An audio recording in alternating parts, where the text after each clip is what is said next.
نحمده ونصلي على رسوله الكريم أما بعد. கடந்த வாரங்கள்ல ஒரு தலைப்புகளை நாங்க பார்த்து கொண்டு வந்தோம்.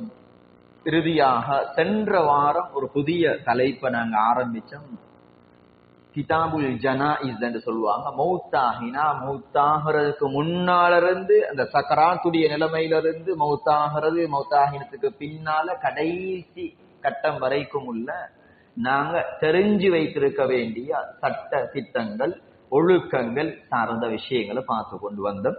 சென்ற வகுப்புல சக்கராத்துடைய ஹால், முஷ்தபர் என்று சொல்லுவாங்க, சக்கராத்துடைய ஹால்ல இருக்கக்கூடியவரோடு நடந்து கொள்ளக்கூடிய முறைமைகளை சென்ற வகுப்புல நாங்க பார்த்தோம். இந்த வகுப்புல ஒருத்தர் மௌத்தாகிட்டார், மரணிச்சுட்டார், மரணித்து விட்டார் என்றதை ஊர்ஜிதம் செய்யறது, உறுதிப்படுத்துறதுல ஆரம்பிச்சு அவரை குளிப்பாட்டுறதுக்கு முன்னால இடைப்பட்ட அந்த நேரத்துக்குள்ளால அந்த மையத்தோட நடந்து கொள்ளக்கூடிய முறைகளை நாங்க பார்க்கறது இருக்கிறோம். மரணிச்சிட்டார், மௌத்தாகிட்டார், வஃபாத்தாகிட்டார்ன்றதை உறுதி செய்யறது எப்படி என்றதுல இருந்து ஆரம்பிச்சு அவரை குளிப்பாட்ட ஆரம்பிக்கிறதுக்கு இடைப்பட்ட செய்திகள். அதுல முதலாவது ஒருத்தர் மௌத்தாகிட்டார் என்ற உறுதிப்படுத்துறது, அது மிச்ச முக்கியமான ஒன்று. அதுல அரசாங்க ரீதியான சில செய்திகள், அதாவது சட்டங்களோட சம்பந்தப்பட்ட சில செய்திகள் நீக்குது, அது எங்களுக்கு நடப்போட சம்பந்தப்பட்டது. அது அல்லாம ஒருத்தர் மௌத்தாகிட்டா இவர் மவுத் என்றதை நாங்க சில நேரம் அவசியத்திலேயே நாங்க அந்த பதற்றத்துல ஹாஸ்பிட்டலுக்கு கொண்டு போய்த்திருவோம். நான் ஒரு மௌத்தாகினவரை தான், மையத்தை தான் கொண்டு வைத்திப்போம். திரும்ப அங்கிருந்து கலெக்டரத்துக்கு சிரமப்பட்டு கொண்டு இருப்போம். அதுக்காக வேண்டி கொண்டு போக கூடாது என்றது அல்ல. அதை உறுதிப்படுத்துறதுக்கு எங்களுக்கு தெரியாது, அவ்வளவுதான். உறுதிப்படுத்துற அளவுக்கு எங்க அனுபவம், அறிவு, அது சம்பந்தப்பட்ட ஆக்கள் நாங்க இல்லைன்றதுனால அதை நாங்க செய்யறோம். அது உண்மையிலேயே சரி, அதோட சம்பந்தப்பட்டவங்க, அது தெரிஞ்சவங்க தான் அதை உறுதி செய்யணும். தெரியாம நாங்க ஒன்றும் சில நேரம் மூத்தாக்கி விட்டாலும் பிரச்சனையா போய்த்திடும். அவர் கொஞ்சம் கொஞ்சம் மூச்சு இல்லாம கொஞ்சம் வீழ்ந்தார், ஏதாவது ஒன்று அட்டாக் மாதிரி வந்து கொஞ்சம் இருந்துட்டார் என்றால் அவரை மூத்தாக்கி விட்டாலும் பிரச்சனையா போய்த்திடும். அதனால அது சம்பந்தமாக அது அனுபவ ரீதியான அல் இல்முல் முஜர்ரப் என்று சொல்லுவாங்க, அனுபவ ரீதியான அறிவோடு சம்பந்தப்பட்டது. அது வைத்திய நிபுணர்கள் தெரிஞ்ச விஷயம். அதே நேரம் இத உலமாக்களும் இது சம்பந்தமான செய்திகளை, அடையாளங்களை சொல்லி தந்திக்கிறாங்க. ஒருத்தர் மௌத்தாகினால் இவர் உண்மையிலேயே மௌத்துதான் என்றதை எப்படி அடையாளம் காண்றது என்ற அடையாளங்களை சொல்லி தந்திருக்கிறாங்க. ஒரு சில அடையாளங்கள் ஞாபகப்படுத்தி எங்க விஷயத்துக்குள்ள போவோம். அதுல ஒன்று சொல்லுவாங்க, அவரோட பாதம், இந்த காலிக்குதே கால் அப்படியே இஸ்திர்ஹா என்று சொல்லுவாங்க. அது ஒரு உறுதி நிலை இல்லாம அப்படியே தொங்குற நிலைமைக்கு வந்துடும். அவருடைய இந்த கால் பாதம் நீக்குதே, இது இப்படி ஸ்ட்ராங்கா இல்லாம இப்படி தொங்குற நிலைமைக்கு வந்துடும். அது ஒரு அடையாளமாக சொல்றாங்க. அத மாதிரி முகத்துடைய தோள்கள்ல வரக்கூடிய சில மாற்றங்களை ஒவ்வொன்றாக சொல்றாங்க. ஒரு மௌத்தாகின மையத்துல மூக்குடைய மிக முக்கியமாக, நீங்க ஆய்வுகள் டாக்டர்மார் அந்த வைத்திய கருத்துகள் எடுத்தாலும் இதை முக்கியமாக சொல்லுவாங்க. மௌத்தாகினா மூக்கு நேராக இருக்காது, கொஞ்சம் வலது அல்லது இடது பக்கம் கொஞ்சம் வளைஞ்சிடும். அது அவருக்கு இருந்து சில நேரம் அவர் வளைஞ்ச மாதிரி தான் இருந்த ஹயாத்தோட இருந்த அது விஷயம் வேற. அவர் உயிரோட இருக்கிற நேரத்துல இருந்த ஒரு நிலைமையில சில வளைவுகளை காண முடியும் என்ற செய்திகளை சொல்றாங்க. அதே நேரம் அதனுடைய இன்னும் சில உதாரணங்களை, அதாவது அடையாளங்கள் சொல்லி கொண்டு போறாங்க. அப்படி வச்சுட்டு நீங்க அதிகம் மூத்தாக்கள் ஈக்கிறது, எனக்கு இது அனுபவத்தோட சம்பந்தப்பட்டது. அப்ப சும்மா ஒரு கேட்டுக்கொள்ளும் உற்சாகத்துக்கு, உங்களுக்கு தெரிஞ்ச ஒரு அடையாளம், மௌத்தாகினா இப்படி அடையாளம் காணுவாங்க. உடல் குளிர் அடைகிறது, அதாவது உடலுடைய அந்த சூடு, ஹராரத்துல் பதன் என்று சொல்லுவாங்க அரபுல. உடலுடைய அந்த சூடு அப்படியே கொஞ்சம் கொஞ்சமாக இறங்கிட்டு போயிட்டு உடல் குளிர் நிலைமை அடையும். அது ஒரு அடையாளம். அது அல்லாம வேற ஏதாவது அடையாளங்கள், பழைய ஆக்கள், அனுபவசாலிகள், அப்படி ஏதாவது சும்மா சொல்றது தெரிஞ்சிக்கும். உண்மையில ஒருத்தர் மௌத்தாகிட்டார்ன்றதை கன்ஃபார்ம் பண்றதுக்குரிய அடையாளங்கள், இவர் உண்மையிலே மௌத்.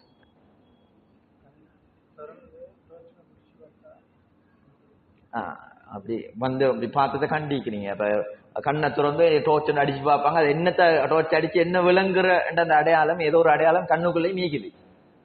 கண் சம்பந்தமான அடையாளங்களையும் பேசுறாங்க. வேற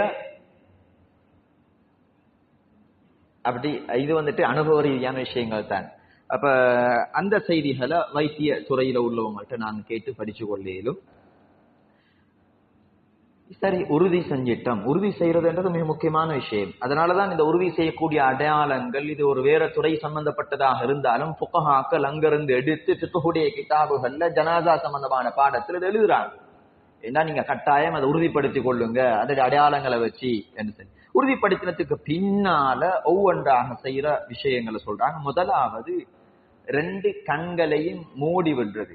மௌத்தாகினவருடைய 2 கண்களையும் மூடி விடுறது. எங்களுக்கு தெரியும் ரூஹ் காலுடைய நுனியிலிருந்து கிதாபு ரூஹ். ரூஹ் என்றால் என்னன்னு ரூஹ மட்டும் பத்தி ஒரு ஒரு ஒரு கிதாப இப்னுல் கைம் அல் ஜௌசிய்யா ரஹிமஹுல்லா எழுதுறாங்க.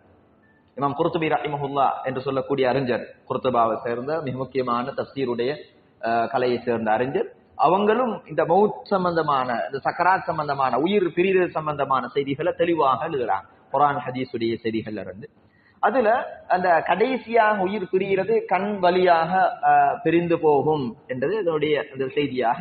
அதே நேரம் அந்த உயிர் ரூஹ் பிரிந்து போறத எங்கட கண் பார்த்து கொண்டிருக்கும். பார்த்து கொண்டு அந்த கண்ணால போற நேரத்துல கண் அதனாலதான் பார்வை உயர்ந்திருக்கும் என்ற செய்திகள் தான் வருகிறது. அதுகளை பத்தி பேசுற நாங்க சட்டம், அதாவது இதனுடைய ஒழுக்கம் சுன்னத் ஒழுக்கம் ரெண்டையும் பார்த்து கொண்டு வரோம். அதுல 2 கண்களையும் மூடுறது, 2 கண்களையும் மூடி விட்டுறது. மூத்தாகினா அப்படியே திறந்து நாங்க மூடி விட்டுறது. 2வது இன்னும் நாங்க குளிப்பாற்ற மற்ற விஷயங்கள் அடிக்கல் 2 செல்வோம்.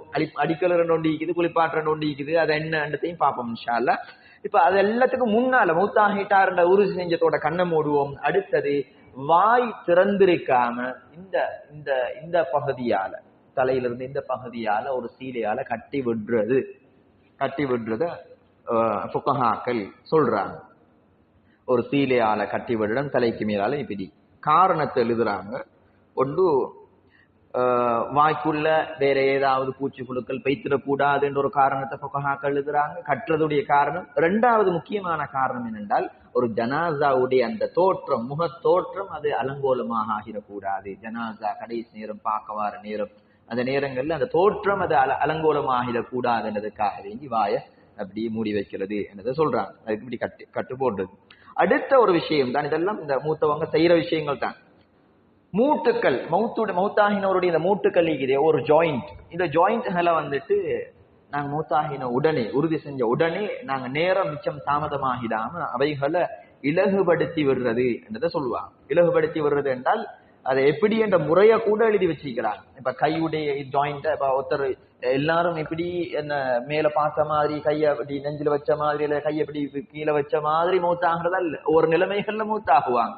அப்ப மூத்தாகினவங்களுடைய கை கால்களை நாங்க எடுத்து சில நேரம் சில ஜனாசாக்கள் சில வயசானவங்க அவங்க அந்த படுக்கையிலே நீண்ட காலம் வருஷ கணக்குல இருந்து ஒரு ஒரு அவங்களோட உடல் வந்துட்டு ஒரு பக்கம் வளைஞ்ச மாதிரி அமைப்புல, அவங்களோட உடல் ஒரு பக்கம் வளைஞ்ச அமைப்புல, ஒரு பக்கத்திலேயே அவங்க பெட்ல நீண்ட காலம் நோயாளியாக இருந்ததுனால அவங்களோட உடல்கள்ல ஏதாவது வளைவுகள் நெளிவுகள் இருக்கும். அதை நாங்க சரி செய்யறதுக்காக சில வளைவுகள் வந்துட்டு உதாரணமா வயசு போனதுக்கு பின்னால் அந்த அப்படி பழைய ஆக்கள் அந்த முதுகு வளைகிறது ஒண்டிக்குது, அதை நிமித்த போறதில்ல. அது வந்துட்டு எலும்பு வளைஞ்சிக்குது, அதை நிமித்த போறது இல்லை. எங்கட இந்த ஜாயிண்ட்களை வந்துட்டு இப்படி கைகளை இப்படி அசைச்சு விடுறது, இந்த இதுகளை இப்படி அசைச்சு விடுறது, கால்களுடைய இந்த ஜாயிண்ட்களை இப்படி அசைச்சு விடுறது, இந்த தொடையுடைய ஜாயிண்டை இப்படி அசைச்சு விடுறது. அதுக்கு நாங்க ஜனாசாவை போட்டு சிரமப்படுத்துறதல்ல, முறையாக ஒழுக்கமாக அவர் ஒரு ஹயாத்தோடு இருக்கிறவரை போல நாங்க அவருக்கு செய்யற ஒரு ஒரு விஷயமாக ஒரு நல்ல ஒரு இபாதத்தாக நினைச்சு நாங்க அந்த விஷயங்களை முறையாக செய்யறது. அப்ப அந்த உடலுடைய அமைப்பு சில நேரங்கள்ல சிலவங்களுக்கு அது ஆயில் போட்டுதான் அதை அசைக்க இயலும் என்ற அளவுக்கு கொஞ்சம் திண்மமாகிட்டு கொஞ்சம் ஒரு திக்னஸ் ஆகிட்டு இருந்தால் அந்த நேரங்கள்ல ஆயில் போட்டு சரி அந்த உடலுடைய அந்த மூட்டுகளை ஜாயிண்ட்களை இலகுபடுத்துங்க என்றதை ஃபுகஹாக்கள் சொல்லித்தாராங்க. இது இதனுடைய ஒரு செய்தியாக இருக்குது. அதுக்கும் காரணம் அதோடைய முறைகளை ஃபுகஹாக்கள் சொல்றாங்க. ஏனென்றால் சரி அதோடைய காரணம் எங்களுக்கு தேவையில்ல. அடுத்தது மௌத்தாகினவர் எந்த ஆடையோட மௌத்தாகினாரோ அந்த ஆடைய கலட்டுறது. அந்த ஆடையை கலட்டிட்டு மேலால மெல்லிய ஆடையோட போடுறது. கலட்டுற நேரம் நாங்க பக்குவமாக அவருடைய மறைவிடங்கள் வெளியே தென்படாம மெல்லிய ஆடையை மேல மறைச்ச மாதிரி மெதுவாக நாங்க கலட்டி எடுக்கிறது.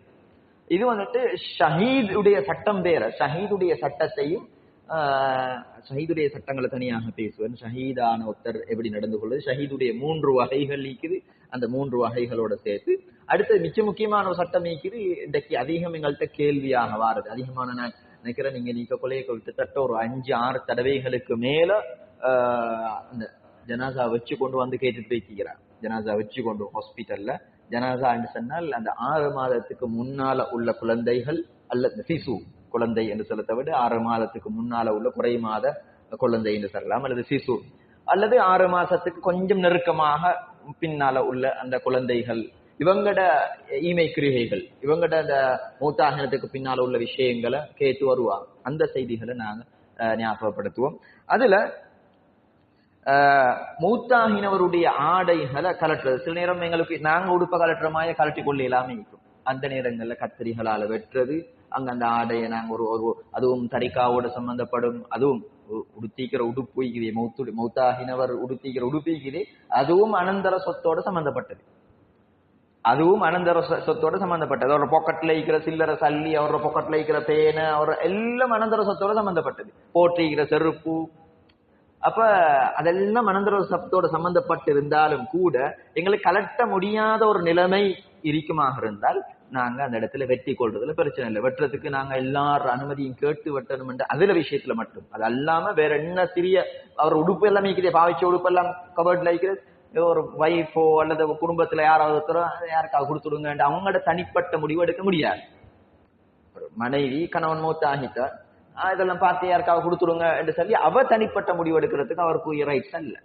பிள்ளைகளுக்குமாக இருந்தால் யாரெல்லாம் அனந்தரத்தோட சம்பந்தப்படுறாங்களோ அவங்க எல்லாரும் சின்ன விஷயத்திலிருந்து பெரிய, அது வெறுமனே அனந்தரம் என்று சொல்றது காணி பூமி அசையா சொத்துகள் அல்லது பண சேவில் வைக்கக்கூடிய பணங்கள் இதோட மட்டும் சம்பந்தப்பட்டது அல்ல. அது தனியான ஒரு தலைப்புள்ளி. அனந்தர சொத்து அது எப்படியாக சம்பந்தப்படும், என்னென்ன விஷயங்களை சம்பந்தப்படும், எப்படி பங்கு வைக்கிறது என்று சொல்றது நெல்லும். அப்ப அந்த உடுப்பு, இந்த போட்டிக்கிற உடுப்பை வெட்டித்தான் எடுக்கணும் என்ற ஒரு நிலைமைக்குமாக இருந்தால் வெட்டி எடுக்கிறதுல எங்களுக்கு அதுக்கு அனுமதி இருக்குது. நாங்க வெட்டி அதை முறையாக ஒரு ஒழுக்கமாக லேசான துணி, வேறுக்கிற ரஃப்பான துணி இல்லாம லேசான ஒரு துணி, அந்த கஃபன் சிலைக்கு லேசான துணிகளை பாவிக்கிறான். அந்த கஃபன் துணி அல்ல இது. இப்ப நாங்க இன்னும் குளிப்பாட்டவும் இல்லை, அந்த லேசான துணியை போட்டு அந்த உடுப்பை கலட்டி இருக்கிறது. அதுக்கு பின்னால ஒரு உயர்ந்த இடத்துல வைக்கிறது, கட்டில் மாதிரி ஒரு இடத்துல வைக்கிறதையும் புகஹாக்கள் சொல்லித்தாராங்க. ஏனென்றால் அடுத்த கட்டம் குளிப்பாட்டுதல் என்று இருக்கிறதுனால. அடுத்தது மௌத்தாகின உடனே நாங்க கிபிலாவை முன்னோக்கின அமைப்புல படுக்க வைக்கிறது. அதுவும் ஒரு முக்கியமான சுண்ணாவாக இருக்குது. அப்ப அதுலதான் மேல பார்த்த மாதிரி ஒரு ஜனாசா, அதாவது அதிகமா நாங்க ஜனாசா வந்துட்டு மேல பார்த்த மாதிரி தான் வைப்போம். அப்ப மேல பார்த்த மாதிரி தான் வைக்கணுமான்னு கேட்டா இல்ல, ஒரு நெஞ்சு வைக்கலும், அதாவது ஒரு சைடுக்கு வலது பக்கம் நாங்க தூங்குற மாதிரி வைக்கலும். ஆனால் அந்த இடத்துல சிரமங்கள் வராம இருந்தால் பொதுவாக நாங்க அதை அப்படி வச்சிருவோம். பொதுவாக ஜனாசா எங்க நடைமுறையில இருக்கிறது எங்களுக்கு எல்லாருக்கும் ஆகமான முறை, முறையான முறை. நாங்க மேல பார்த்த மாதிரி, இப்ப மேல பார்த்த மாதிரி இருக்கிற ஜனாசாவை எப்படி கிபிலாவை முன்னோக்கி வைக்கிறது? மேல பார்த்த மாதிரி தூங்குற தலையை கொண்டு வந்து கிபிலாட பக்கம் வைக்கிறதா? இப்ப நாங்க சுஜூதுல தலையை இப்படி வைக்கிறோமே, அது மாதிரி தலை இங்கேயும் கால் அங்கேயும் வச்சா கிபிலாவை முன்னோக்கிறதா? அது எப்படி கிபிலாவை முன்னோக்குறதுன்னு கேட்டால், கிபிலாவை முன்னோக்குற முறை எப்படி என்றால், கால் கிபிலாவை பார்த்து வைக்கணும். இப்ப இப்படி ஒருத்தர் இருந்தா கால் அங்கால தலை இங்கால, இந்த தலை அங்கிட்டால கால் இங்கால வைக்கணும். நாங்க கிபிலாவுக்கு காலை நீட்டின மாதிரி இருக்கணும். கிபிலாவுக்கு கால் நீட்டக்கூடாது, மேலுக்கு நீட்டக்கூடாது, தடைகள் வந்தது. மக்ரூ என்ற செய்திகளை உலமாக்கள் எழுதுறாங்க. ஹதீஸ்கள்ல சில செய்திகள் வந்திருக்குது, சலப்புகளுடைய சில செய்திகள் வந்திருக்குது. அது ஒழுக்கம் அல்ல, கிபிலாவுடைய திசையில துப்புறது, கால் நீட்டுறது என்று சொல்லி தனியாக உள்ள செய்திகள். ஆனால் ஜனாசாவை பொறுத்தளவுல அல்லது முஹ்ததர் சக்கராத்துடைய நிலைமையில இருக்கிற ஒரு பொறுத்தளவுல கிபிலா மேலுக்கு பார்த்த மாதிரி மல்லாக்க இருக்கிறார் என்றால் அவரோட கால் கிபிலாவுக்கும் அவர் அப்படி எழுப்பினால் கிபிலாவை முன்னோக்கி முகம்பார மாதிரி இருக்கணும். அப்படி இருக்கிறது ஒரு சுன்னத். அடுத்தது ஜனாசா மௌத்தாகி குளிப்பாட்டத்துக்கு இடைப்பட்ட அந்த நேரத்துக்குள்ளால வயிற்றுக்கு மேல ஏதாவது பாரமான ஒன்றை கொஞ்சம் அந்த குளிப்பாட்ட இடைப்பட்ட நேரத்துக்குள்ளால வைக்கிறது ஒரு முறை. அதை நீங்க அனுபவசாலிகள்கிட்ட கேட்டா விளங்கும். அது வைக்கிறது ஏனென்று சொன்னால் சில ஜனாசாக்களுடைய வயிறுகள் அவசரமாக ஊதிடும், வயிறு ஊதிடும். அவங்களோட அந்த உடலுடைய நிலைமை, அந்த சூடு உஷ்ணம் குளிர் அதுகளை வச்சு வித்தியாசம். எல்லா ஜனாசாக்களும் அப்படி என்றது அல்ல, சில வயிறுகள் ஊதிடும் என்றதுனால ஒரு பாரமான விஷயத்தை வைக்கிறது. பாரம் என்றா தூக்கி பெரிய பாரத்தை வச்சுடுறது அல்ல. அதோடைய உதாரணங்களை கூட சொல்றாங்க. எப்படியான கொஞ்சம் லேசா வயிறு ஊதாம ஈக்கிற அமைப்புகள் ஏதாவது செஞ்சு கொடுத்தது. சில நேரம் ஒரு சீலையை சரி கொஞ்சம் கட்டி வச்சுடையலும் என்றதை சொல்றாங்க. ஒரு சீலையை சரி கொஞ்ச நேரம் கட்டி வச்சுடையும் குளிப்பாட்டும் வரைக்கும் அல்லது அடிக்கலும் வரைக்கும் இடைப்பட்ட அந்த நேரத்துக்குள்ளால. அடுத்தது நாங்க துவா என்று சொல்றது மௌத்தாகி அடக்கினதுக்கு பிறகுதான், அல்லது தொழுவிக்கிற நேரத்துல தான் இந்த அல்லாஹும்ம குஃபிர் லஹு வர்ஹம்ஹு. அதுக்கு முதலெல்லாம் பொதுவா துவா இல்ல. ஜனாசாக்கு போற நேரம் பார நேரம் சும்மா அப்படியே அமைதியா போயிட்டு அமைதியா பார்த்துட்டு வருவோம். நாங்க அந்த வேலைகள் செஞ்சு கொண்டு இருக்கிறவங்களும் வாய் அமைதியா வச்சு கொண்டு வேலை செஞ்சு கொண்டு இருப்போம். அப்படி அல்ல. நாங்க அந்த நேரங்கள்ல மூத்தாகினத்திலிருந்து ஆரம்பிச்சு, அவருடைய ரூஹ் பிரிஞ்சதுல இருந்து ஆரம்பிச்சு நாங்க அவருக்கு எங்கட அந்த வேலைகள் செஞ்சு கொண்டிருக்கிற நேரம், நாங்க அவர் இன்னும் கஃன் வேலைகள், குளிப்பாற்ற வேலைகள், அதுக்கு முன்னால இந்த வேலைகள் செய்யற நேரம் எல்லாமே அவருக்காக வேண்டி மனசால நாவால அல்லாஹும்ம குஃபிர் லஹு வர்ஹம்ஹு அல்லாஹும்ம குஃபிர் லஹு வர்ஹம்ஹு மக்ஃபிரத்துக்காக வேண்டி துஆ செய்யறது மிக முக்கியமான ஒன்று என்பதாக உலமாக்கள் சொல்றாங்க. எனவே நாங்க ஜனாசா பார்க்க போற நேரத்திலையும் நாங்க என்ன அது தனியாக நான் எழுதியிருக்கிறேன், ஜனாசாவை பார்க்க போற ஒழுக்கங்கள் தனியான அரபு மொழியில ஒரு நூலொன்று எழுதியிருக்கிறேன். ஒரு ஜனாசாவை பார்க்க போற நேரத்துல எப்படி நடந்து கொள்ளணும் என்ற ஒழுக்கங்களை அதுல அது என்ன நாங்க சும்மா போய்த்துட்டு வாரதா, சரி இது வாக்களிக்குதா, என்ன செய்யறதுன்றது நாங்க ஒரு டைமுக்கு தனியாக பார்ப்போம், இந்த தலைப்பு இல்லாம போய்க்கிறோம். அடுத்தது அவசரமாக ஜனாசாவுடைய விஷயத்துல அடுத்தடுத்த ஸ்டெப்புக்கு நாங்க போய்த்திடணும். மிச்சம் லேட் ஆக்கி கொண்டு ஜனாசாவை வச்சு கொள்றது அல்ல. அவசரமாக அவருடைய கடன்களை கூட எந்த அளவுக்குன்னா, நாங்க சும்மா கடனை தொழிக்கிற நேரம் ஏதாவது போய் யாரும் பொறுப்பெடுக்கிறா ஒரு சம்பிரதாயமாக மாறிக்கிறதே தவிர உண்மையான யதார்த்தம் அல்லாஹ் என்னையும் பாதுகாக்கணும், உங்களையும் பாதுகாக்கணும். கடன் இல்லாத மௌத்தை எங்க குடும்பத்துக்கு அல்லாஹ் தரணும். அப்ப கடனுடைய விஷயத்துல கூட எழுதுறாங்க உலமாக்கள், ஸல்லல்லாஹு அலைஹி வஸல்லம் அவங்க கடனை நிறைவேற்றும் வரைக்கும் தொழுகையை நடத்தல்ல, அல்லது நிறைவேற்ற பொறுப்பெடுக்கும் வரைக்கும் தொழுகையை நடத்தல்ல. அதனால அவசரமாக கடனை நிறைவேற்றி பொறுப்பெடுக்கிறத விட அதை கொடுத்து முடிக்கிறது எங்களுக்கு கொடுத்து முடிக்கிறதுக்கு அமைப்பு இல்லாட்டித்தான் பொறுப்பெடுத்துட்டு அதை தாமதமாக்குறது. உடனே கொடுத்து முடிக்கக்கூடிய அமைப்பிரிக்கமாக இருந்தால் உடனே கொடுத்து முடிச்சிடுறது. அந்த செய்திகளை தெளிவாக எழுதுறாங்க. அதை நாங்க சுருக்கமாக ஞாபகப்படுத்தி கொண்டு போறோம். அடுத்து வசியத்துகள் இருந்தால் அதை அவசரமாக கலெக்ட் பண்ணி கொள்றது. அடுத்தது மௌத்தாகின செய்திகளை வெளியே அவசரமாக அறிவிச்சிடுறது, மக்களுக்கு அறிவிச்சிடுறது. அவங்க ஜனாசாவுக்கு அதிகமானவங்க கலந்து கொள்றது அதோடைய சிபாரிசு என்றதுனால. அடுத்தது அதோடைய ஜனாசாவுடைய ஈமை கிரிகைகள்ல அதையும் அவசரமாக செய்யறது. முதலாவது குளிப்பாற்ற விஷயங்கள் இருக்குது. ஜனாசாவுடைய விஷயத்துல குளிப்பாற்ற விஷயத்துல ஃபர்து கிஃபாயா, ஒரு ஜனாசாவை ஒரு ஜனாசா குளிப்பாட்டப்படாம விடுபடுமாக இருந்தால் அந்த ஊர்ல இருக்கிற எல்லாரும் குற்றவாளிகள். சில நேரம் இது எங்க நடக்குமெண்டா, ஹாஸ்பிட்டல்ல மூத்தாகிற ஜனாசாக்கள் அல்ஹம்துலில்லாஹ்னு சொல்லி நான் கிட்டத்தட்ட 10க்கு மேற்பட்ட ஜனாசாக்கள் குளிப்பாட்டிக்கிறேன். ஒரு 3 ஜனாசாக்களை தனிய அல்ஹம்துலில்லாஹ்னு சொல்லி கஃன் செஞ்சிக்கிறேன். நாங்க பாணந்துறையில இருக்கிற நேரம் ஹாஸ்பிட்டல்ல இருந்து யார் உடமை குறிப்பு யாரும் தெரியாது. இரவு நேரங்கள்ல ஜனாசாக்கள் கொண்டு வருவா. அப்ப அந்த நேரம் நாங்க எங்களுக்கு ஒரு அனுமதி தந்திருந்தாங்க, நீங்க போயிட்டு என்ன செய்யலும் அந்த ஜனாசாக்களை குளிப்பாட்டி அவங்களுக்கு தொழுவிச்சு அவங்களை அடக்கம் செஞ்சுட்டு வரையலும் சொல்லி இப்ப அந்த நேரங்கள்ல அந்த விஷயங்களை ஈடுபட்டிருக்கிறோம். அப்படி இல்லைன்னு சொன்னா ஒரு ஊர்ல அந்த நேரத்தில் நடந்த ஒரு செய்தியை சொல்றேன். அங்க அந்த ஹாஸ்பிட்டல் இருந்து வார நேரம் அந்த ஹாஸ்பிட்டல் இருந்து ஜனாசாவை தாரவர் சொன்னார் ஒரு செய்தி, நீங்க இந்த நாள் இந்த இரவு மட்டும் நீங்க தாமதிச்சு நீங்க அந்த ஜனாசாவெல்லாம் நாங்க சர்ச்சுக்கு அனுப்பிட்டோம் சொல்லி. அதுல முஸ்லிம்ஸ் இப்படி பல தடவைகள் நடந்திருக்குதுண்டா. இப்ப அந்த பகுதியில் இருக்கக்கூடியவங்க எல்லாம் ஃபர்து கிஃபாயா. எத்தனையோ ஜனாசாக்கள் உரித்து இல்லாம அவங்களோட குடும்பம் அவங்களோட அட்ரஸ் இல்லாம முஸ்லிம் ஜனாசாக்கள் இருக்குது. எனவே அதுகள் பக்கம் கவனம் செலுத்த வேண்டிய ஒரு பொறுப்பு மீக்குது. அது சில நேரம் எங்களை அறியாம தெரியாம இருக்கிறது வேற, இப்படியான விஷயங்கள் ஈக்குது என்றது எங்களுக்கு தெரிய கிடைச்சிச்சு. அந்த நேரம் இப்படி இருக்குதே என்று பெரிய ஒரு காவல். அதுக்கு பின்னால்தான் நாங்க ஒரு வைராக்கியம் எடுத்தோம். ஜனாசாக்கள் அடிக்கடி அவங்கள்ட்ட முஸ்லிம் ஜனாசா வந்தா எங்களுக்கு இன்ஃபார்ம் பண்ணுங்க, அப்படி அட்ரஸ் இல்லாம இருந்தா இன்ஃபார்ம் பண்ணுங்க, எங்களுக்கு இங்க அனுப்புங்க, நாங்க குளிப்பாட்டி நாங்க அடக்கிறோம் அப்படின்னு சொல்லி இரவு நேரங்கள்ல தான் அதிகமா அவங்க அனுப்புவாங்க. அப்படி அடக்கிக்கிறோம் அல்ஹம்துலில்லாஹ்னு சொல்லி.